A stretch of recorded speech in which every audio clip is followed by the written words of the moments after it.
सुप्रभात प्यारे विद्यार्थियों। आज एक बार फिर आप सभी का स्वागत है। आज कक्षा 9वीं के विद्यार्थियों के लिए रसखान रचित जो सवैया पाठ आपके पाठ्यक्रम में रखा हुआ है, उस पाठ के अवशिष्ट अंश की ओर आपको ले चलने का एक प्रयास मेरा रहेगा। इससे पूर्व प्रथम सवैये को अर्थ को, उसके भाव को जानने का, आपको समझाने का एक प्रयास मेरे द्वारा किया गया था। आशा है आप जरूर इससे लाभान्वित हुए होंगे। आइए आज अगले सवैये की ओर चलते हैं और इसके भाव को और कवि रसखान कृत जो कि भक्ति रस में डूबा हुआ ये सवैया है, इस सवैये को समझाने का एक प्रयास मेरे द्वारा है। आप इसे समझें। जो अगला सवैया पाठ्यक्रम में रखा हुआ है वह है या लकुटी अरु कामरिया पर राजती हूँ पुर को तज डारो। आठहूँ सिद्धि नवों निधि को सुख नंद की धेनु चराय बिसारो। रस खान कबोइन आखिन सो ब्रज के बन बाग तड़ाग निहारो। कोटिक कल धौत के धाम करील के कुंजन परवारो। कोटिक कल धौत के धाम करील के कुंजन ऊपर वारो। तो प्यारे बच्चों, बहुत ही उत्कृष्ट कोटि का ये सवैया और इसे आप समझें। तो महाकवि रसखान इस सवैये के माध्यम से भगवान कृष्ण के प्रति अपनी अटूट आस्था, अपनी अनन्य भक्ति को प्रस्तुत करते हुए कहते हैं कि या लकुटी अरु कामरिया पर राज तिहूं को पुर को तज डारो। कि भगवान कृष्ण से जुड़ी हुई, उनसे संबद्ध जो लाठी और जो कंबल, जिसको भगवान श्री कृष्ण स्वयं जब भी बाबा नंद की गायों को चराने के लिए वन की ओर प्रस्थान करते थे तो हाथ में एक लाठी, लकुटी जिसको कहा गया है, और कामरिया अर्थात कंबल, ये दो चीज़ों उनके हाथ पर हमेशा रहती थी। इनका वो जरूर इसको लेकर के ही आगे बाबा नंद की गायों को चराने के लिए निकलते थे।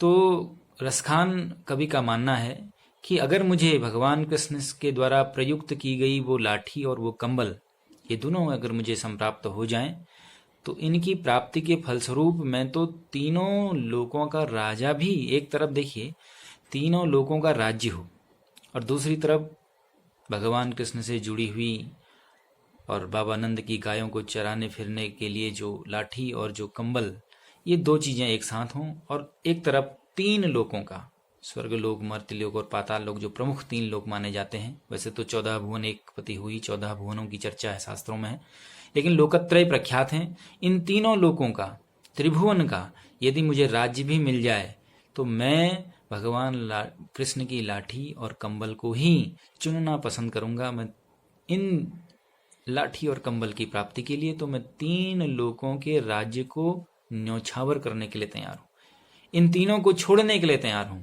राज तिहूं पुर को तज डारो, तीनों लोकों के राज्य को तज दूंगा, त्याग कर दूंगा, अगर मुझे भगवान कृष्ण से संबद्ध वो लाठी और कंबल का वो प्रेममय प्रसाद रूप में मुझे वो लाठी और कंबल मिल जाए तो मैं तीनों लोकों के राज्य को तज डारो, त्याग दूंगा।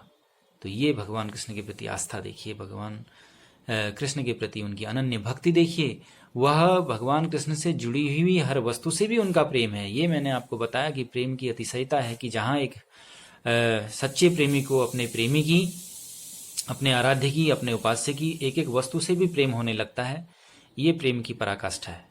तो आगे फिर देखिए कवि रसखान क्या कहते हैं कि आठों सिद्धि नवों निधि को सुख नंद की धेनु चराय बिसारो।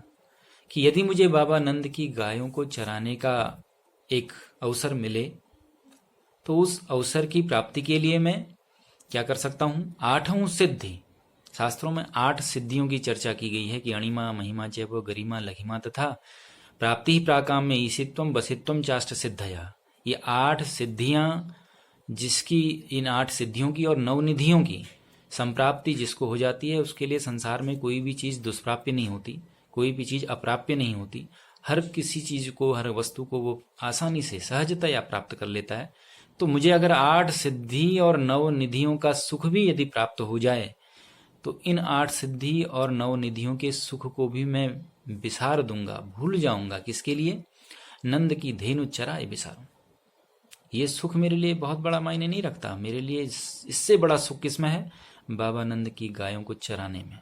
क्योंकि बाबा नंद की गायों को चराने में जो आनंद है, उस आनंद के साथ भगवान कृष्ण की स्मृतियां, भगवान कृष्ण का सानिध्य भी जुड़ा हुआ है। तो इसलिए ये 8 सिद्धियों और 9 निधियों के सुख का भी परित्याग करने को, उनको भूल जाने के लिए तैयार हूं। मैं इनको भी छोड़ दूंगा अगर मुझे बाबा नंद की धेनु चराए विसार, बाबा नंद की धेनु को, उनकी गायों को चराने के लिए तो मैं 8 सिद्धि और 9 निधियों से प्राप्त होने वाले सुख को भी विसार दूंगा, उनको भी मैं भूल जाऊंगा। तो ये मेरे लिए कोई बहुत बड़ी चीज नहीं है। मेरे लिए तो बाबा नंद की गायों को चराने का अवसर यदि मुझे प्राप्त हो जाए, तो एक बार फिर मुझे भगवान कृष्ण का सामीप्य प्राप्त होगा। उनका सामीप्य प्राप्त होगा तो उनकी भक्ति के रस में फिर मैं एक बार रंग जाऊंगा। तो ऐसा कुछ बाबा रसखान की उक्ति है। अगले पद में देखिए, फिर अगली पंक्ति में क्या कहते हैं कि रसखान कबो इन आखिन सो ब्रज के बनबाग तड़ाग निहार।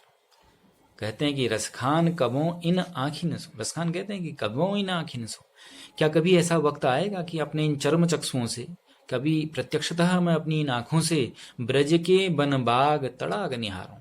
ब्रज की भूमि से तो काफी दूर है, लेकिन उनका उस ब्रज की भूमि के प्रति इतना अनुराग है, इतना हृदय से प्रेम प्रस्फुटित हो रहा है, प्रेम उमड़ रहा है, जो वो दूर से ही क्या कहते हैं कि रसखान कबो इन आखिन सो। कभी ऐसा वक्त आएगा कि अपनी इन चर्म चक्षुओं से, अपनी इन आंखों से प्रत्यक्षतः मैं ब्रज के बनबाग तड़ाग, देखिए ब्रज बन बाग, बबो का अनुप्रासात्मक जो शैली है, देखिए अलंकृत शैली कवियों की विशिष्ट रही है, और अलंकार युक्त कविता ही शोभावर्धक होती है। अलंकार शोभावर्धक होते हैं तो कविता में 4 चांद लग जाते हैं अगर अलंकार उसमें समाहित किए जाएं। तो प्रत्येक कवि इसका भरपूर इसका प्रयोग करते हैं, और अलंकृत कविता ही वाकई में बहुत ही पठनीय होती है और श्रवणीय भी होती है, और साथ ही साथ उसका अर्थ भी ग्रहणीय होता है। तो देखिए, रसखान कबो इन आँखिन सो, क्या है? कहते हैं कि रसखान कभी, कहते हैं कि कभी इन आंखों से मैं ब्रज के बनबाग, ब्रज भूमि के वनों को, वहां के विपिन प्रदेश को, जंगल को, और वहां के बाग को, वहां के जो बगीचे हैं, जो उपवन हैं, जो उद्यान हैं, और जो तड़ाग हैं, तालाब अर्थात, ये सबको कभी क्या मैं अपनी आंखों से इन प्रत्यक्षतः देख पाऊंगा? कभी ऐसा वक्त आ जाए तो वाकई में मेरे लिए यह अमूल्य निधि यही होगी। और अगर ये वक्त मुझे मिल जाए, वन बाग तड़ाग में जहाँ पर भगवान ने लीला रची थी, जहाँ भगवान कृष्ण का आवागमन हुआ करता था, जहाँ भगवान कृष्ण का बिल्कुल अहर्निश, जहाँ पर भगवान कृष्ण की विद्यमानता है, ऐसे बनबाग तड़ाग जो ब्रज भूमि के हैं, वहाँ के जो तालाब, वहाँ की जो वन भूमि, वहाँ के जो उपवन, यहीं अगर मेरा बसेरा हो जाए, या इनको मैं अपनी आंखों से प्रत्यक्षतः देख लूंगा, तो अपने आप को कृतकृत्य समझूंगा, धन्य समझूंगा। ऐसा कुछ मानना है कविवर रसखान का। और आगे अंतिम पंक्ति में क्या कहते हैं कि कौटिक एक अलधौत के धाम, करील के कुंजन ऊपर वारों। फिर अनुप्रासात्मक शैली देखिए, कौ का अनुप्रास, कौ वर्ण की आवृत्ति जो बार बार हो रही है, आवृत्ति, उस कौ वर्ण की सातत्य को देखिए, निश्चित रूप से अनुप्रास अलंकार कि कौटिक एक अलधौत के धाम। जितने भी मुझे ये करोड़ों, देखिए राजसी खानदान से और बहुत ही देखिए शानो शौकत में जीने वाले रसखान थे, लेकिन फिर भी कृष्ण के प्रति अनुराग देखिए। कहते हैं कि ये जो कृष्ण के प्रति मेरा हृदय से प्रेम है, इसके लिए, इन कृष्ण की प्राप्ति के लिए, उनसे जुड़ी हुई वस्तुओं की प्राप्ति के लिए तो मैं क्या कर सकता हूँ? कोटिक एक कलधौत के धाम, जो ये करोड़ों, कोटिक माने करोड़ों, कलधौत सोने को कहते हैं, तो सोने से बने हुए जो ये करोड़ों धाम हैं, ये जो भवन है, बड़े बड़े प्रसाद, बड़े बड़े महल जो प्रासाद बने हुए हैं, इन महलों को सोने के स्वर्णिम आभायुक्त, स्वर्ण रचित जो ये भवन है, इन भवनों को तो मैं करील के कुंजन ऊपर आरूं, जो ब्रजभूमि की जो करील की झाड़ियाँ हैं, वहाँ के जो लता कुंज हैं, करील का जो जंगल प्रदेश एक बना हुआ है, वहाँ पर वन प्रदेश जो करील की झाड़ियों से युक्त है, उस करील की झाड़ियों के ऊपर आ रहा हूँ। अगर मुझे ये करील की झाड़ियों का यहाँ पर मुझे जाना मिल जाए, यहाँ पर, क्योंकि भगवान कृष्ण ने विविध प्रकार की लीलाएं रची थीं। भगवान कृष्ण का एक निश्चित रूप से वहाँ पर काफ़ी ज़्यादा गोपिकाओं के साथ संवाद स्थापित हुआ था, अन्य भी प्रेम लीलाएं वहाँ पर हुई थी। और तो इन सारी करील की झाड़ियों के बीच मेरा अगर वहाँ पर जाना हो जाए, वहाँ पर उनकी प्राप्ति के लिए मैं अगर वहाँ पहुँच जाऊँ, तो निश्चित इनकी प्राप्ति के लिए तो मैं कोटि के कलधौत ऊपर वारूं।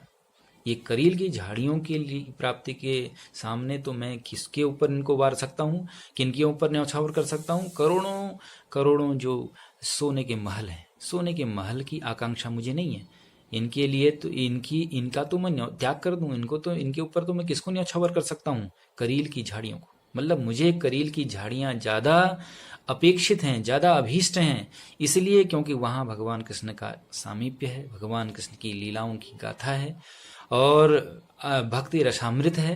तो निश्चित रूप से ये प्राप्ति के लिए मैं, रसखान कहते हैं कि भगवान कृष्ण की भक्ति अगर मुझे प्राप्त हो जाए तो मैं संसार की सारी विलासिता को, संसार की सारी सुख संपदा को भी त्यागने के लिए तैयार हूँ। इस भाव को यहाँ पर समाहित रसखान ने किया है, इसे आप समझें, तब अगले सवैये की ओर चलेंगे। धन्यवाद।